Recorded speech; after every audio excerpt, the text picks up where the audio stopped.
And what happened, I take responsibility for that. And what happened, I take responsibility for that.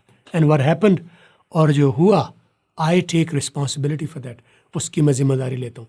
यानी जो हुआ उसका जिम्मेदार मैं हूँ, मैं जिम्मेदारी लेता हूँ. सुनिए. And what happened, I take responsibility for that. And what happened, what happened, अब देखें, what का T R में कन्वर्ट हो गया और happen के साथ मर्ज हो गया. What happened, and what happened, और जो हुआ, I take responsibility for that. Take का T blast. सुनिए. And what happened, I take responsibility for that. No. I take responsibility. अल्फाज को अलग अलग करके मैं आपके सामने रखता हूँ. रिस्पॉन्सिबिलिटी नहीं,